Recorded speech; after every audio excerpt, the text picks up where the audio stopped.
안녕하세요. 소마로운입니다. 오늘은 농촌 유학의 3가지 형태에 대해서 알려드리려고 해요. 자, 첫 번째는 저처럼 사는 가족 체류형이 있습니다. 가족 체류형은 온 가족이 또는 일부 가족이 이곳에 내려와서 같이 거주를 하면서 지내는 그런 시스템이고요. 처음에는 낯선 곳에 혼자 가기 힘들고 부모님들과 떨어지기 힘든 친구들이 좀 많이 선택을 할 수 있고요. 또 부모님들 역시 농촌이나 아니면은 다른 지역에 가서 살아보고 싶다 이런 분들은 지역 체류형을 많이 선호를 하십니다. 대표적으로는 영월 지역이 이 가족 체류형이 제일 많다고 알고 있고요. 자, 그 다음에는 유학센터형이 있어요. 유학센터형은 유학센터에서 마련한 기숙사에서 아이들이 먹고 자고 생활할 수 있는 그런 시스템이고요. 이 농촌 유학이라는 곳은 일반 학교와 연계가 되는 거다 보니까 이제 학교에 끝나는 시간들을 보통 유학센터가 맡아서 담당을 해주시거든요. 그래서 그 유학센터에서 마련한 숙소에서 먹고 자고 생활하는 그런 패턴이고요. 저희 첫째가 처음에는 이 유학센터형으로 왔었습니다. 그래서 처음에는 걱정이 좀 많았었는데 이제 그 얘기는 나중에 하기로 하고, 그 다음 유형은 홈스테이형입니다. 홈스테이형은 이 지역에 거주하는 어르신들의 집이나 아니면은 뭐 일반 저 같은 가정집, 저도 현재 초등학교 2학년 아이들 둘을 저희 집에서 같이 키우고 있거든요. 그래서 이렇게 집에서 같이 생활을 하면서 그 동네 분위기도 좀 많이 느끼고 또 시골의 정취를 마음껏 느낄 수 있는, 그리고 어르신들의 따뜻한 사랑을 많이 받을 수 있는 굉장히 좋은 장치라고 생각을 해요. 그래서 이렇게 3가지가 있고요. 각각의 장점과 단점을 좀 말씀드려보자면, 저는 가족 체류형과 유학센터형, 홈스테이형을 다 겪어본 사람입니다. 자, 유학센터형은 처음에 부모님들이 좀 어렵게 생각하실 수 있어요. 그리고 아이들도 거부감이 있는 아이들도 있고요. 저희 첫째만 해도 본인 혼자서 기숙사에서 생활한다는 거에 대해서 처음에 두려움이 많이 있었고요. 그리고 아무래도 초등학교밖에 안 된 아이를 혼자서 그런 기숙사에 보낸다는 게 마음이 안 내키시는 분들이 많이 있을 거예요. 그런데 저는 한 2달 정도 그래서 계속 감시 아닌 감시를 계속 하고요. 유학센터에서 어떻게 잘 돌봐주시나 그런 것들을 계속 일일이 체크를 했었던 것 같아요. 그래서 여러분들께서도 의심이 드시는 부분이 있다면은 원하시는 만큼 체크를 좀 해보시고 유학센터와 긴밀하게 소통을 하시는 게 제일 좋을 것 같아요.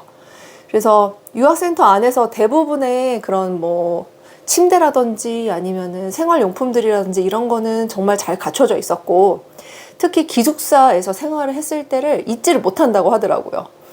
내가 이렇게 기숙사에서 생활했던 게 예전에는 너무 불편하고 막 남자애들 시끄럽고 떠들고 막 정신없고 그래서 너무 싫었었는데, 지나고 나서 보니까 그게 다 추억이었다.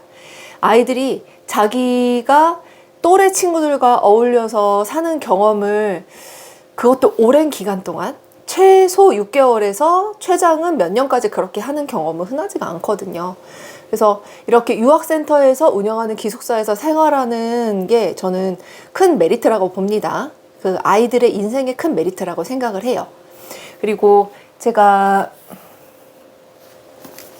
부서지는 아이들이라는 책을 현재 읽고 있는데, 여기에서 좋은 글귀가 있어서 한번 읽어드릴게요. 이 책은 에비게일 슈라이어라는 작가가 썼고요. 그리고 이 작가는 탐사 저널리스트라고 하네요. 그리고 본인 역시도 아이들을 키우고 있는 엄마이기도 하고요.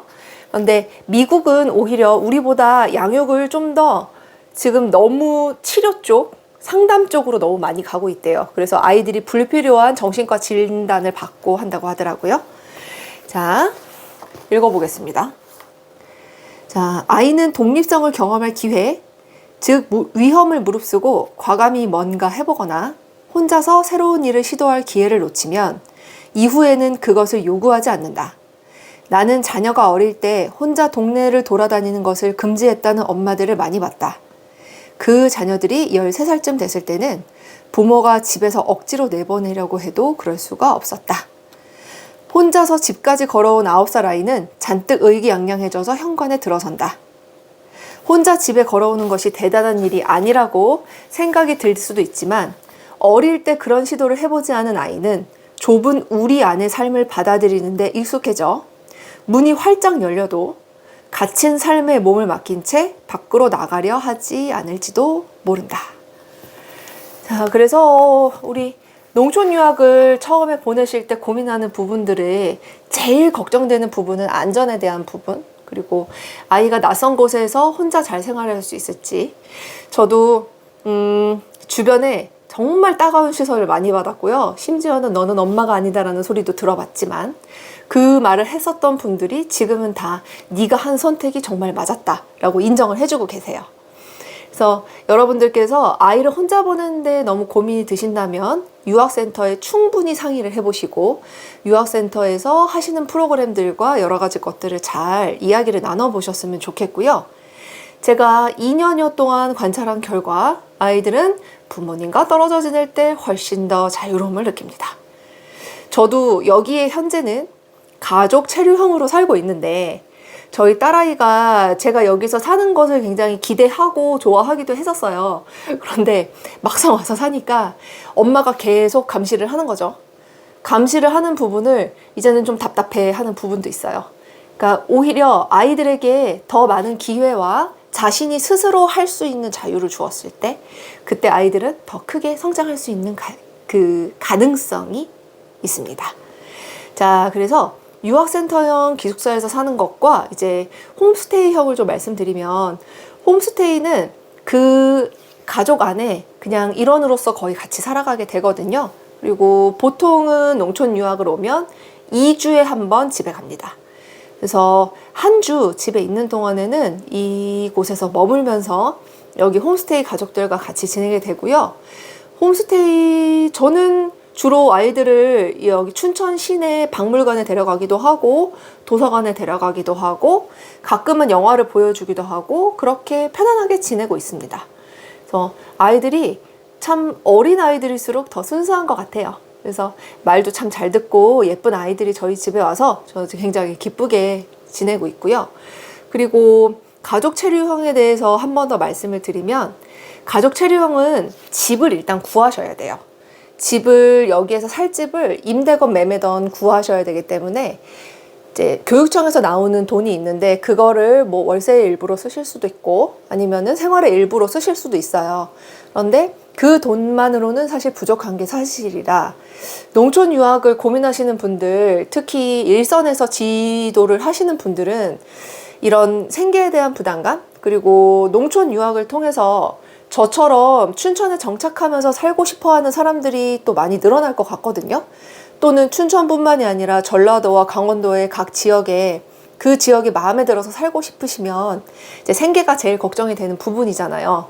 우리가 서울과 수도권에 많이 사는 이유도 생계 때문이고, 그래서 그런 돈을 벌 수 있을 만한 거리들, 뭐 생계를 어떻게 꾸려가실 수 있는지에 대한 지원들, 그리고 좀 더 저렴하게 임대를 해서 살 수 있는 집들을 많이 짓고 있으신 상황입니다.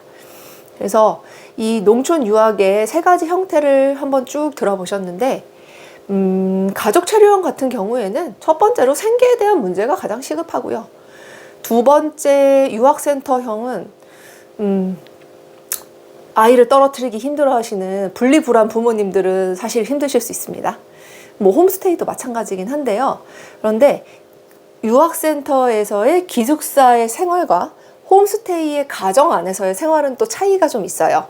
그러니까 홈스테이에서는 어떻게 보면은 그 홈스테이 가정 안에 룰을 따라야 되고 그곳에 맞춰서 생활을 해야 되고 할머니 할아버지들은 막 재밌게 놀아주시기보다는 그냥 좀 먹고 싶은 거 잘 해주시고 그러는 편이기 때문에 뭔가 놀이라든지 친구들 간의 상호 소통을 원하는 친구들은 또 유학센터형으로 기숙사에서 사는 것도 괜찮다고 봅니다. 근데 제가 듣기로는 안타깝게도 농촌 유학센터가 지금 많이 줄고 있는 상황이라고 해요. 그러니까 농촌 유학이라는 제도를 어떠한 나라의 지원이라든지 그 시설 지자체 또는 기업의 지원 아니고서는 이 큰 사업을 잘 꾸려 나갈 수는 없거든요. 그래서 별빛 농촌유학센터에서도 여러 가지 뭐 예전에는 농림부의 지원을 받기도 했었고 여러 가지 단체들의 지원을 많이 받는 부분들도 있어요. 그래서 이런 좋은 취지의 생활들을 꾸준하게 이끌어 나갈 수 있게 여러분들께서 많은 관심을 가져주시고 농촌 유학에서 뭔가 도움이 되고 싶고 보탬이 되고 싶으신 분들은 언제든지 저에게 연락 주시면 제가 그 별빛 농촌 유학센터와 안내를 또 도와드리려고 합니다. 자, 우리 아이들이 도대체 어떻게 지내는 게 제일 좋은 걸까요? 제가 예전에 학교에 아이를 보내면서 3학년 때 담임 선생님께서 어머님은 너무 공부를 등한시 하시는데 그렇게 하다가 고학년 올라가서 굉장히 큰일을 당할 수 있어요. 뭐 이렇게 좀 말씀을 하셨어요. 그러니까 너무 공부를 외면하지 말라고 하시는데 사실 저는 저희 아이는 공부를 그냥 잘할 거라는 무작정의 믿음이 있었거든요. 그냥 무한한 신뢰였어요. 그러니까 공부라는 거는 우리나라에서 정해준 교육부에서 정해준 지침의 그만큼의 초, 중, 고 교육을 저는 다 받으면 된다고 생각을 해요. 그 이후에 삶에서 펼쳐지는 것들은 저희 아이의 몫이겠죠. 그래서 저는 그런 교육의 시스템들에 대해서 대한민국에서 초등교육은 그래도 좀 달라져야 된다고 보고요. 그 달라져야 되는 초등교육의 대안으로서 여기 농촌유학센터를 선택을 했습니다. 다른 대안학교들의 뭐 발도르프 교육이라든지 이런 좋은 교육들이 있는데 그런 교육들은 또 접근하기가 좀 어렵기도 하고 부모님들이 정말 주말 뭐 평일 가릴 거 없이 계속 참여를 하셔야 되고 좀 심지어는 금액도 좀 비싼 게 저에게는 단점 아닌 단점이었는데 농촌유학에서는 교육청에서 지원을 해주시고 또 이렇게 자연에서 어울려서 놀 수 있는 그리고 자연과 벗삼아 공부할 수 있는 좋은 기회를 제공해 주시기 때문에 농촌 유학을 알아보시는 분들은 한번 깊게 생각해 보셨으면 좋겠습니다. 문의는 메일과 그리고 댓글로 말씀해 주시면은 제가 안내를 도와드릴 거고요. 이런 좋은 농촌 유학이라는 제도를 초등학교 시절에 경험할 수 있게 많은 분들께서 관심을 가져주셨으면 좋겠습니다.